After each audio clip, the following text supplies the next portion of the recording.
And we back, and we back. Yeah. Hey, this ain't no intro. This is the intro. Yeah, this is the intro. This is the intro. It's the entree. Hit that intro with Kanye. I sound like Andre. Tryna turn my baby mama to my fiance. She like music, she from Houston, like Auntie Beyonce. Man, my daughter couldn't have a better mother if she ever. What is going on, family? Hi there. Hey, glad to see everybody. Technically, if we could see you. I don't have Christmas bells, so you got to get gunshots. That's where we're at right now. I mean, well, gunshots are Christmas bells for some people somewhere. True. We listen. For the South. No fair. Listen, we got a lot of Oakland. Oakland. We got a lot of Oakland listeners, so that's very rare for some people. So I'm currently sitting here with the salty wife. Because she said she didn't feel like recording. So I started the episode without her. And she came in here and it was me and my baby. And she was, disgusted. Anyway, he tried to do this episode without me. Like, this isn't a two-person show. You literally said you did not feel like doing it. This is Coco and Elisa. It's not just Coco, I'm the Coco, okay? You're the Elisa. It's not just Coco podcast. It's Coco Elisa podcast. Yeah, pasa. Yo, okay. Hilarious. So, as you guys can probably tell by the gap in episodes, we have been enjoying our holiday break. We have. A little too much, you know what I mean? A lot of food, a lot of alcohol, really doing our thing. Mostly me. She's not big on the drinking. But you know what it is? You know when you get like a 3-day weekend or like a long weekend from work and you hit that Monday and you're like, oh, good, I can sleep in. And then Tuesday, you're like, I don't want to do this shit anymore. Do I really need to go to work? Let me call in.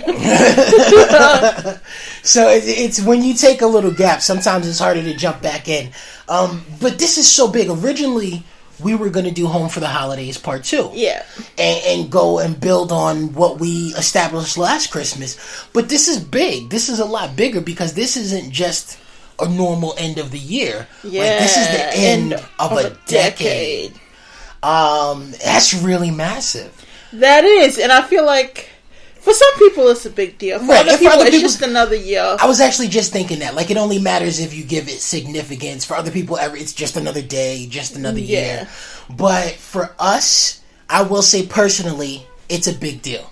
Because something that's very central to our beliefs and how we operate as a family, we very much reflect on who we are, where we've come from, how we progressed.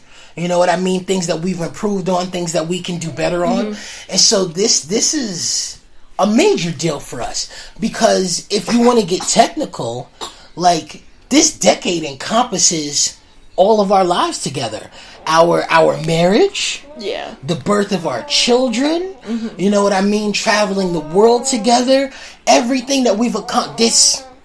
This is always going to be a part of this decade. This is the beginning of our story, of our future, of our lives together. So that's massive. It has on so many levels. Like, we started with Obama, we're ending with Trump. Like, that's so it's been a rough decade for some people. Into the next few years, let's hope. But I'm very confident and very happy and very pleased and very thankful with the way and the note that we're ending our decade on. Yeah. And I truly believe, I know this is a hard year for some people, and I know what it's like to have consecutive hard years. But I'm thankful that for us, this has been a magnificent year. You know? And I've been tweeting about that a lot because people have been posting and asking, you know, what's your achievement for 2019? And I don't really like to label it as like, oh, you've had a good year, or you've had like a... Because it's like more than just one kind of defining word for like how your year has been. No, that's fair. But and that's why I think this decade is a part of that, because so the positive and what I'm happy with is we are ending this year with stability. We are ending this year in happiness, in good health. All of our children here safely.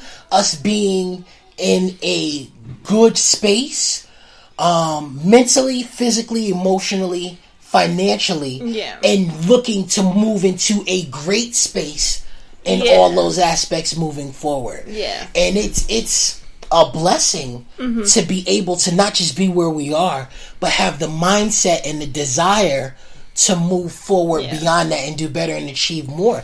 Because I have been in a place in life where there's only been bad and consistently bad. And I know you know what that's like too, because your mindset as a woman, as a person, as an individual is so much different than it was when we first met and when we first started dating. Yeah, that is true. And you have a lot more positivity to you. You have a lot more faith. Because you used to always be waiting for the other shoe to drop. Always, like you were looking for the negative in every aspect of every situation because it's what you expected. Yeah. And it wasn't like, it was just what you were raised with. Yeah. Fun fact, actually, about the other shoe. Do you know where that saying come from? No, where's that saying come from? Lay it on me. Well, shoe fact. Sorry. That's for anybody who watches Worth It. But go ahead. But I think, so I think maybe Chicago, all the houses were built the same, so on top of each other, but they were exactly the same layout. So when someone would come home and take off their shoe, one would drop, and you're waiting for the other one to drop as you... That's actually pretty funny. I never knew that. Thank you for sharing that shoe fact. Again, and that's thanks to Libra pads, I think. No, I don't know. That's so funny. But you know what's funny, though? What? Is that your decade that has just passed is different. Not different, but like... Well, yeah, there's a lot of differences. Because of the age gap between us. Yeah, that's fair. How your decade went and the experiences that you had would have been completely different to mine, especially being on opposite sides of the world as well. That's fair. Well, I was all over. Yeah. So, but that totally makes sense because for anyone that doesn't know, we do have an age gap. So we are exactly 10 years apart. Yeah. So I am 34 and my wife is 24. And it's so funny because when we first started dating, that's obviously something you talk about. And I was like, is this an issue for you? And she was like, only if it's an issue for you. And I was like, oh, shit. Okay. We got us a rider. All right. Let's do this. So no, but and I don't think it's never really been a bad thing. It's always I mean, well, it's so funny. It was because when I first met her mom, literally the first thing her mother said to me after finding out my age was, "Oh, you're old." And I'm like, "Aren't you older than me? Like, what are we talking about?" And then it does freak me out or mess me up sometimes when I'll be like, "Oh, how old is this niece? How old is this nephew?" And then they're like older than my wife, and I'm like, "Oh, wow."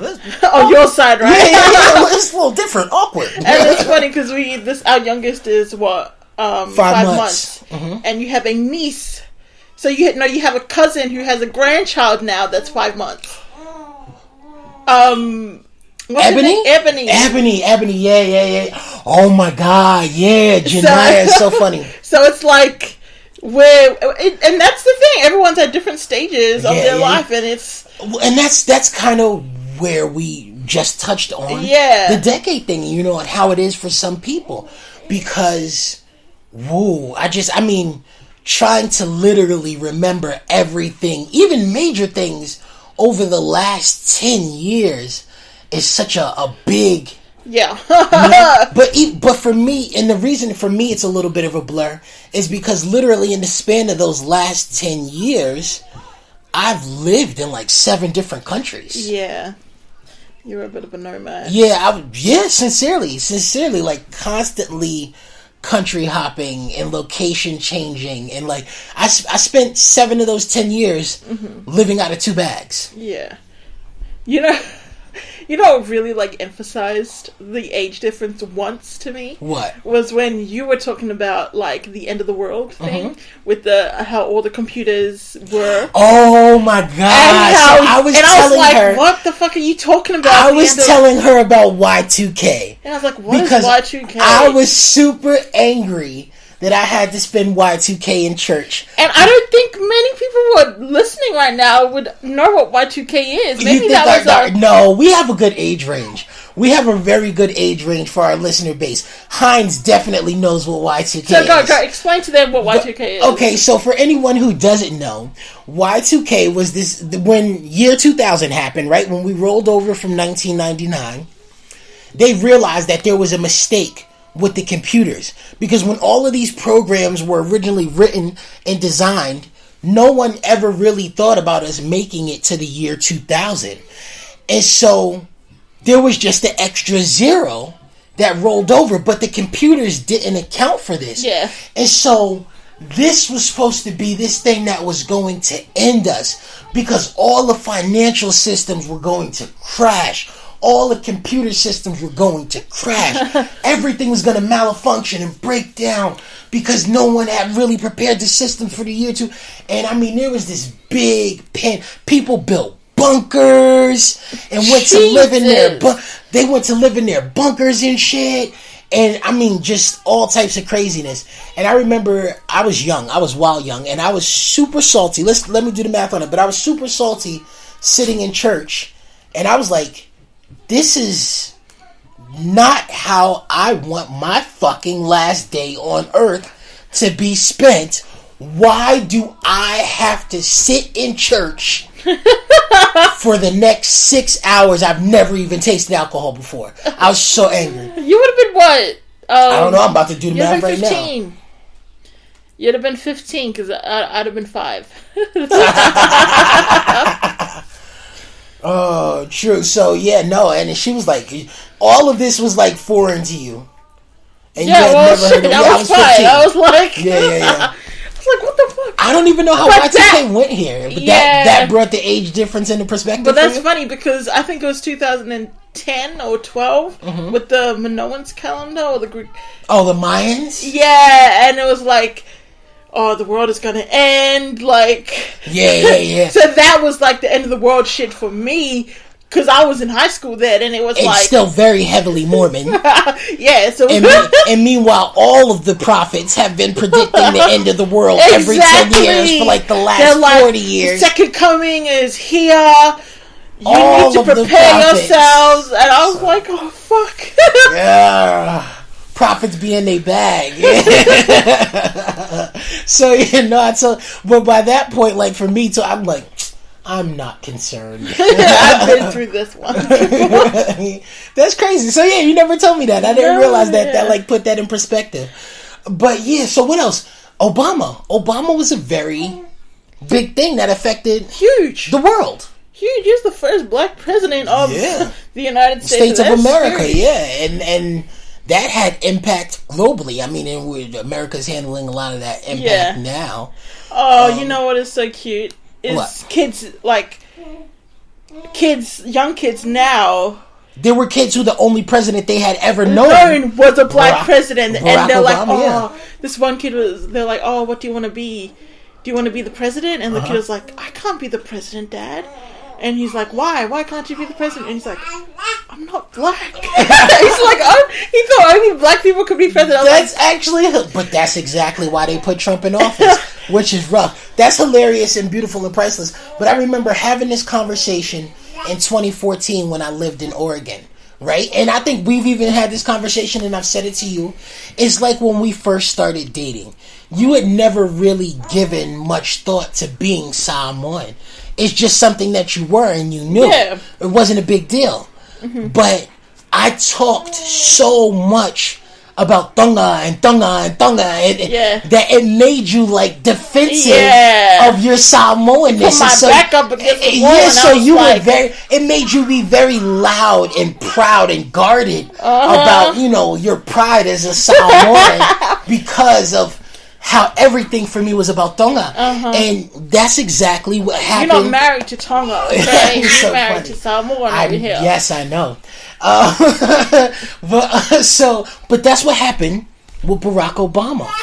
A lot of people never thought about these things or never cared about these things because it wasn't an issue. There's always been a white man and white president in power. It's just the way things are.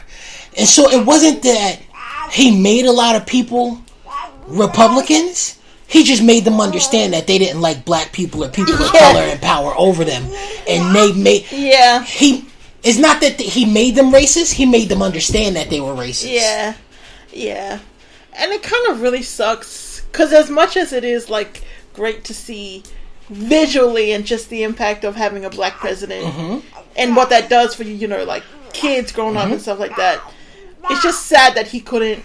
Just because of how the system is built in America, that there wasn't really much more he could do. Right. Well, listen. See, like everything he wanted. I think the perfect. So we just got finished watching The Watchmen, which we very much enjoyed, which is apparently one of Barack Obama's favorite shows as well. Oh well, yeah. He put that on his list. But so I think you know my deep love and respect for Brother Minister Farrakhan, and something that he spoke on many times is. So Trump is very much a white president. Yeah. But Barack Obama was not a black president. He was a president who happened to be black. Okay? And so people treated it like it was his responsibility to end racism and do all of these other things for the black community. Should be on the shoulders of one man. No. But regardless of he never did any of those things, and he was never capable of doing any of those things.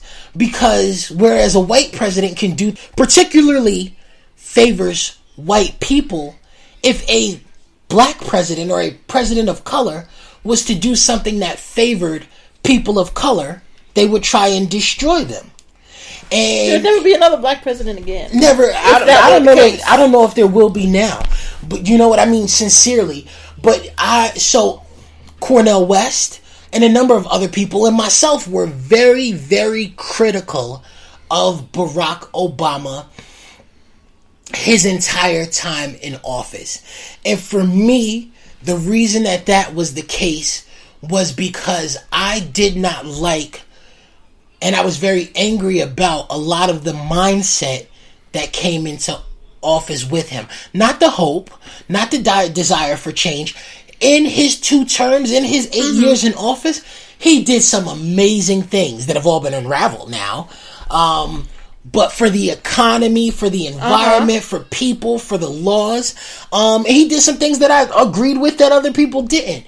But my issue was, I remember I was in Jersey City, and I don't know why. I don't know if I was just passing through or whatever.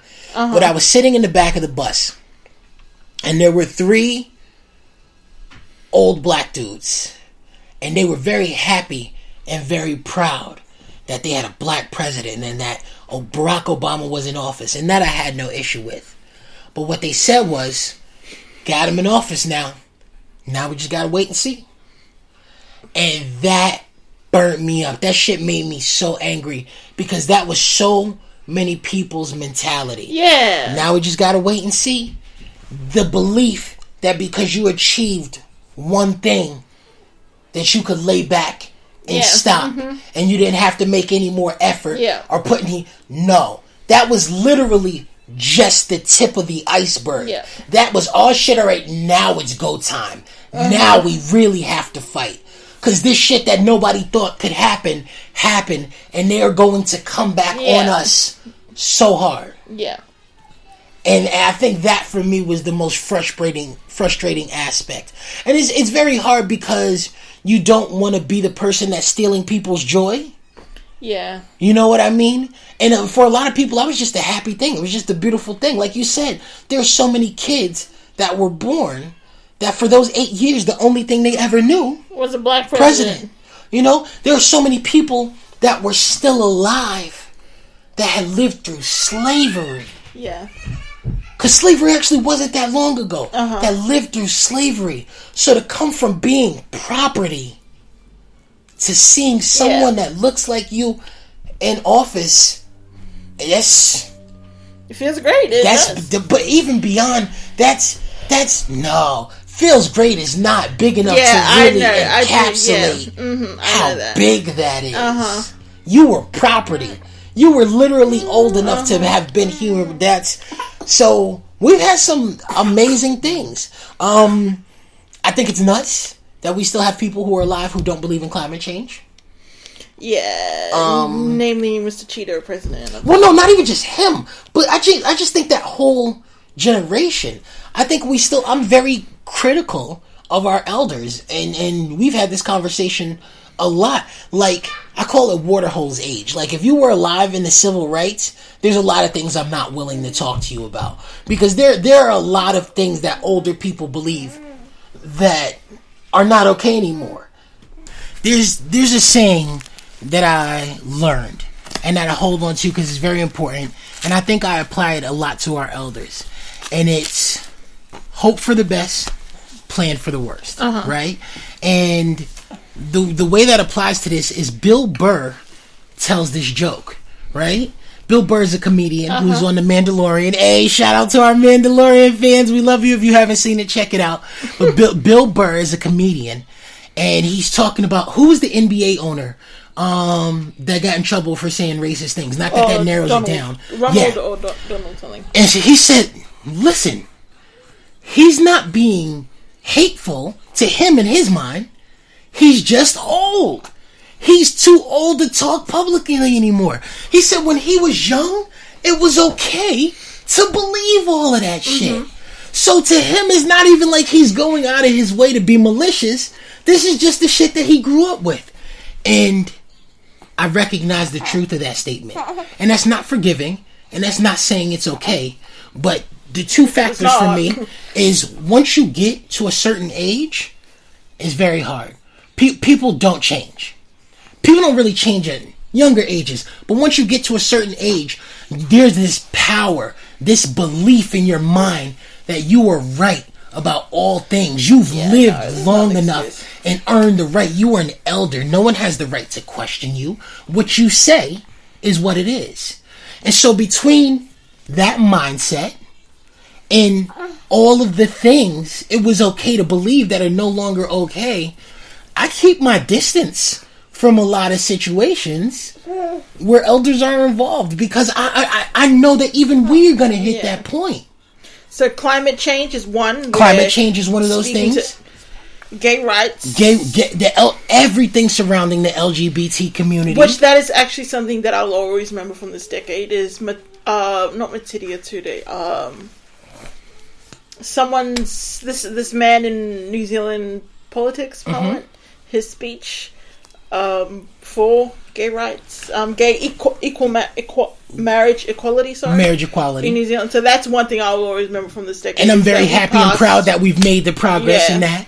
But I think one of my biggest joys from this decade is that we have made so much progress in bringing awareness to the things that affect our community internally, like mental health issues and sexual assault and abuse and domestic violence. Because we're still a long way to go, but we're finally having the conversation about the reason that we have so much death and suicide in our community is because we culturally come from the belief that you are not supposed to speak of these things. And so we have victim blaming and victim shaming and victim deaths, because it's not okay to say that your uncle did this to you or someone else did this to you, because what will people think of your family? And this is something even we have bumped heads on, because you have thought that my views were coming from that aspect and with some of the things that I think. And I tell you, it's never that. I never care what other people think. You know what I mean? I want us to be strong for us, not because I want people to think we're strong. Lannister for life. Anyway. That is something of the decade that I will always remember. This Game of Thrones? Game of Thrones. Yeah. Game of Thrones. Just how big... Well, geek culture has really come up this how decade. Much more acceptable it's become to be those things. To watch anime. Anime has become so mainstream now. Yeah, and I guess that's a good thing. It's so funny because... It is, but there's because I'm a little bit of an elitist geek, even when it comes to Game of Thrones, because I'm like, fam, I've been into this since it was just books, you know what I mean? Like, you hyped over the show, you know? And, but even... It's so funny because that's a conversation that you and I have had repeatedly about people like Donald Glover. Yeah. Right? Because a lot of men of color who are geeks, who are famous now or have, you know what I mean, are only with certain types of women. And their statement is, well, when I was a geek and I was young, none of these other women wanted me, so why would I be interested in them now? Which is a view you wholeheartedly disagree with, because you're like, you weren't checking for them just like you think they weren't checking for you, and that's what the... Yeah, well... I think the way I viewed it was, a lot of... Well, just as women, like, a lot of men feel themselves out of certain people's leagues. So you said just that they were looking at people above their league, not like that there's leagues or anything, but like they were looking at cheerleader people, right? Meanwhile, these geeks over here are fawning over them, but they didn't realize. Gotcha. I understand what you're saying. But something that we were talking about that really made us understand this cultural shift. Well, we've been listening to this for a long time because Gary has talked about, for us from a business perspective, how we went from phone calls and mail marketing to email marketing to social media. Yeah. How big Instagram has gotten. But not all social media driving business influence. There are people, there are individuals who, because of YouTube and Instagram, have more followers than major corporations and companies. A key point of the decade. Because there's how far the opportunity that is created. Something that blew our minds earlier. Growth of entrepreneurship. The commercial came on for the YouTube Streamy Awards. Yeah. Like that. In my mind, I was like cringe, but also like kind of because we didn't know. We didn't know a lot of those names, but it's still again, it's wild that YouTube has had such a tremendous cultural. Listen, you want to keep this real up close and personal? Tumblr. You know how many people started major careers from Tumblr, back from our Tumblr days? There are people who have written books, started businesses, become internet famous. I know people have become real porn stars. I was just about to, who become real actual porn stars from camgirling on Tumblr. So like listen, it was weird and unacceptable to talk to people on AOL and chat rooms back in the day. And now we have people whose whole lives have completely... Look how many... Swipe left. Yo, facts. So, yeah, but I mean, even all the talk about YouTube families. And people that have gotten rich and generated revenue from being... Yeah. And how much it's become acceptable of our culture to live on camera. And so, I don't know... Do you know who Desus and Mero are? No. So they're New York dudes. They have a show and they talk about shit in a funny New York way. But one of them said something that I very much identify with. Because something that you know about me is I very much come from the generation of real niggas. You know what I mean? Like gunshots, like all of that. And I no snitching, and I still believe in a lot of those things. They're very intrinsic in me. And he said something verbally that mirrored the situation that I've been through that I told you about. And he said, why? He said, listen, I'm about that action pretty much. And I do violence. But why would I ever put myself in a position to let you know that when you're all snitch? You hold your camera up to everything. So I can't even do what I need to do anymore without making sure I'm not going to catch a lawsuit or get arrested. Because, you know what I mean? And so, that chick who went and shot... that was my only complaint. So a conversation, because my wife thinks I'm extreme, that we often have is, I think words are some of the most important things in the world. And I think if you put words out there, you should be willing to back them up with your life. And there was a young woman who was constantly being antagonized online, and that wasn't an issue until a person who was antagonizing her started speaking about the young woman's child.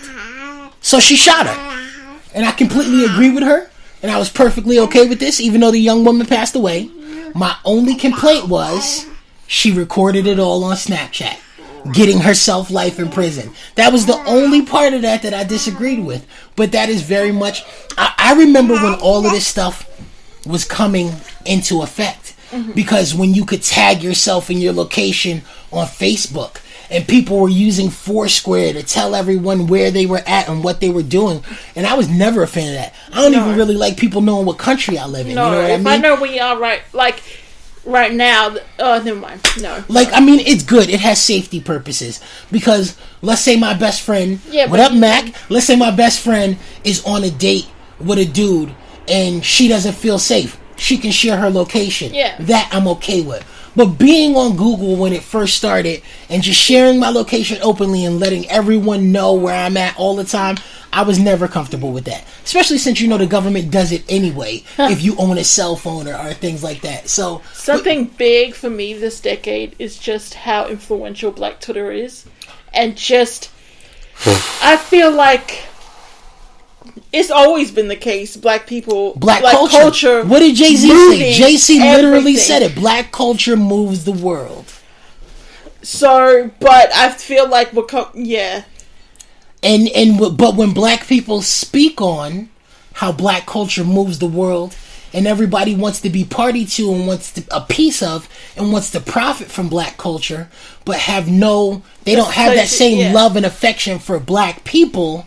It's an issue, and people are tired of hearing that conversation, but that affects all POC, and that's why a lot of Black Twitter has had the conversation that we need to start separating black from POC, because there's separation in the community, and people treat those two things as different. They're not the same. Like, to kind of group it all in as one. That's even the Pacifica conversation that we had. Exactly. With the division that we have against Melanesians and Micronesians and Polynesians, and the way not a monolith. It's not all the way we one. Yeah, exactly. So I think those conversations are a big part. I love all of the first that we've had and the growth that we've had.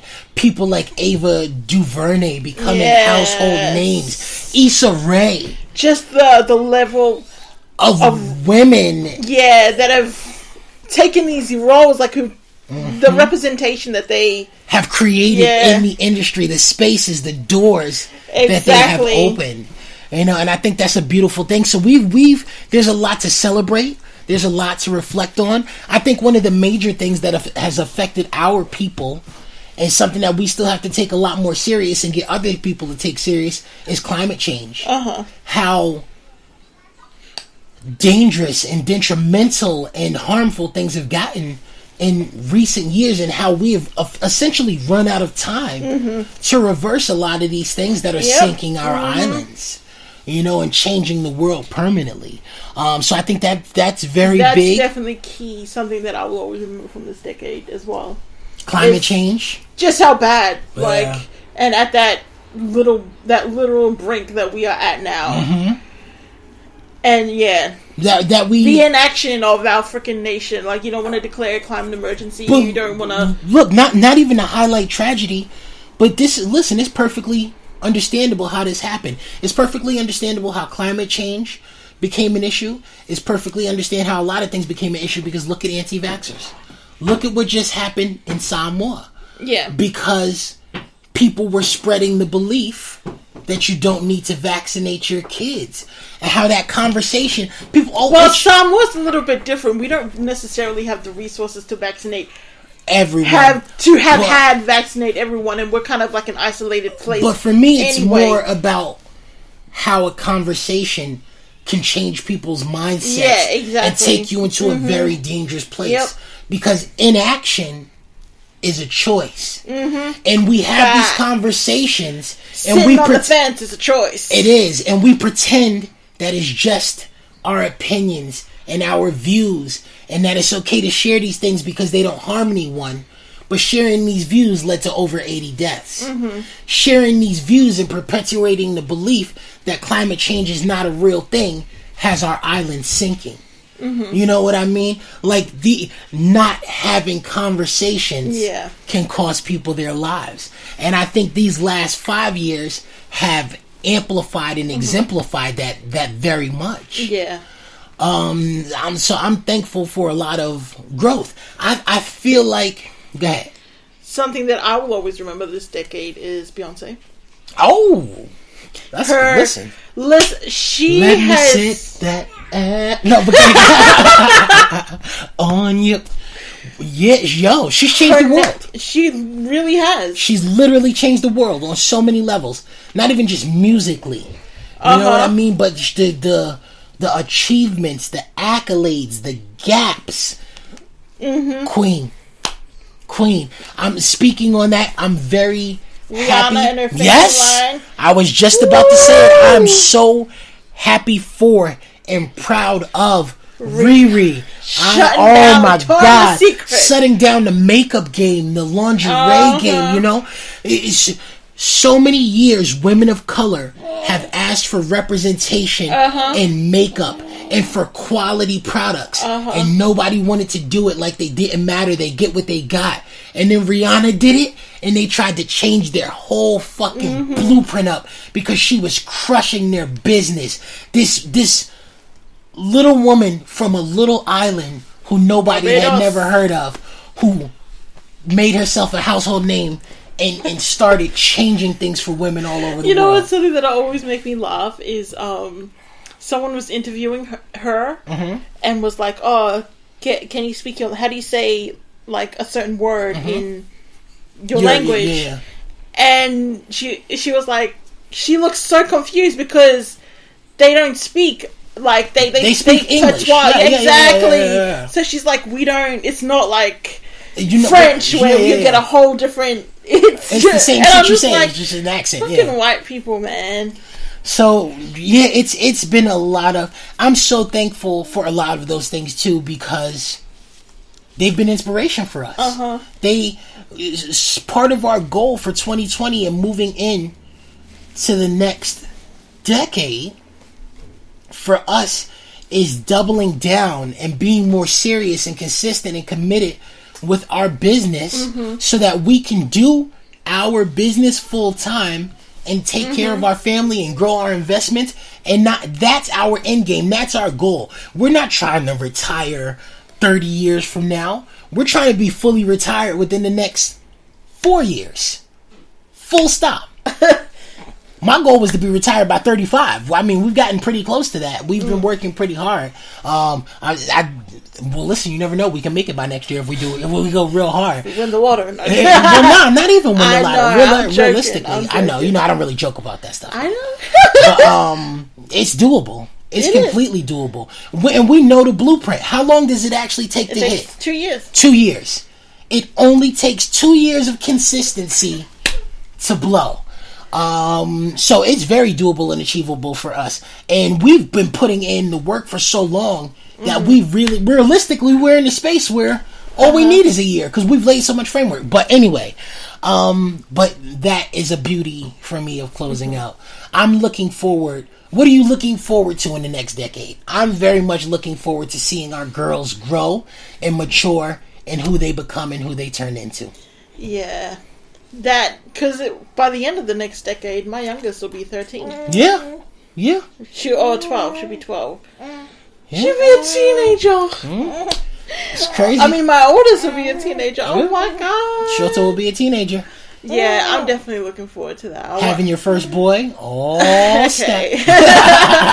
I'm actually, I'm looking forward to just being a mom and a parent. Taking them to, I'm so excited to be able to, do the Saturday routine. Have conversations with them. Take them to their, their outside activities. Pick them up from school if that's the way we want to go. You say that now until that sleep deprivation starts to kick in. But that for us is another motivator to really finalize and make our business stronger.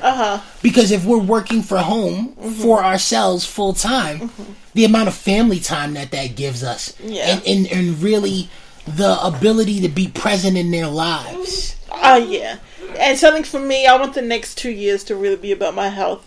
Because this last year was, buddy, just one thing after the other, just downs, And I don't, especially with young kids, I kind of don't really want that to be the next 10 years of my life. We want to be healthy and strong while they're healthy and strong. So not only do we have longer together, but we, again, being present actively, being able to do things with them, being able to jump on the trampoline with them, which doesn't even sound like a big deal, but it's a big deal. Yeah. Because there's a lot of people I know. Listen, somebody said it on Twitter, and I wanted to slap them, and I was like, how dare you, this is rude as shit. They were like, everybody over 30, when's the last time you ran at full speed? And I was like, fuck you, how dare you. But it was 10 years ago. Real shit. You know what I mean? Like, when's the last time you legit ran at full speed? And I was like, oh, god damn, this tweet made me feel old. So I'm looking forward to see where technology goes. Yeah. I'm looking forward to seeing how we grow our business and all the ways that we innovate and move ourselves forward in advance. Because I think we've done that very beautifully. I'm looking forward to writing more books. Yeah.